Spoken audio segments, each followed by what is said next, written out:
Mini ବୋଲି ଗୋଟେ ଝିଅ ଥିଲା ନାୟକ ପରିବାରର।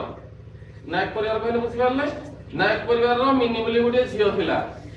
କ୍ଲାସ 9 ନବମ ଶ୍ରେଣୀ ପାଠ ପଢୁଥିଲା। ଯେତେବେଳେ ଗୋଟେ ଏମସିଏଲ ଚାକିରିଆ ତାଙ୍କ ଘରକୁ କୁଣିଆ ଆସିଲା, ଜଇଁ କୁଣିଆ ଯେମିତି କରନ୍ତି, ଝିଅ ଦେଖା ସବୁ ଚାଲିଲା, ନିର୍ବନ୍ଧ ହେଲା।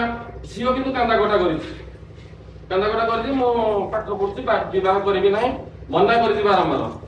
ତାପରେ ତାଙ୍କ ଗାଁରେ ସମସ୍ତେ ମନେ କଲେ। ସେ କହିଲା ଦେଖ ଆମେ ଚାକିରିଆ, ଆମେ ଗରିବ ଲୋକ, ଚାକିରିଆ ଘର ପଡିଛି, ସବୁ ତାକୁ ବାଧ୍ୟ କଲା, ବାହାଘର କଲା। ବିଭିନ୍ନ ଅଙ୍ଗନବାଡି ଆଶାକର୍ମୀ ଏବଂ ସମସ୍ତ ଭଦ୍ର ବ୍ୟକ୍ତି ମନା କରିଛନ୍ତି। ଆମ ଗାଁ ଗହଳିରେ ଗୋଟାଏ ଜିନିଷ ହଉଛି, ଆମେ ଲୁଚଉଛେ। ତାର ବାହାଘର ହେଇଯାଉ, ସରପଞ୍ଚ ହୁଅନ୍ତୁ କି ଅଙ୍ଗନବାଡି ହୁଅନ୍ତୁ, କେହି ଆମେ କମ୍ପ୍ଲେନ ବି କରୁନାହାନ୍ତି। କିନ୍ତୁ ସେଟା ଆମର ମୂର୍ଖାମିର ପରିଚୟ। ସେଟା ମାନବିକତା ଦୃଷ୍ଟିରୁ ଆମେ ମନା କରୁନାହାନ୍ତି, କିନ୍ତୁ ସେଟା ଝିଅର କ୍ଷତି। ଆମେ ବର୍ତ୍ତମାନ ଟପିକ ଯିବା। ସେ ଝିଅ ନିର୍ବନ୍ଧ ହେଲା, ବିବାହ ହେଲା। ତାପରେ କିଛି ଦିନ ପରେ ନବମ ଶ୍ରେଣୀ ମାନେ ତାକୁ 14 ବର୍ଷ। 14 ବର୍ଷ ତାପରେ ସେ ଗର୍ଭଧାରଣ କଲା।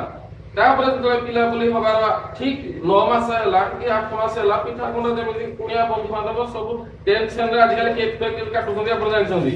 ସେ ସବୁ ଚାଲିଲା। ସୁଖ ଦୁଃଖ ସଂସାର ସେ ଭଲରେ ଚାଲିଥିଲା।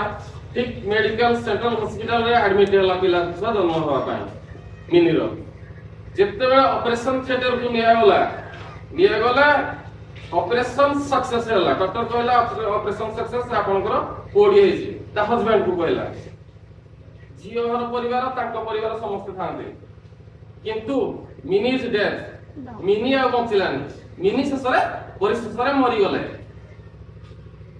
କୋଡି ଧରିକି ଆସିଲେ, ଝିଅର ଲାଶ ଧରିକି ଆସିଲେ। ମାନେ କେତେ ଦୁଃଖ ଜିନିଷ। ଏଇ ଖଳିଗଲା କେସ୍, ବେଶୀ ଦୂର ନୁହଁ। ପରିସ୍ଥିତି ବହୁତ ଭୟାନକ ହଉଛି। ବିଶେଷ କିଛି କହିବି, ଆପଣ ମାନଙ୍କର ସମୟ ନଷ୍ଟ କରୁନି। ସମସ୍ତଙ୍କୁ ନମସ୍କାର।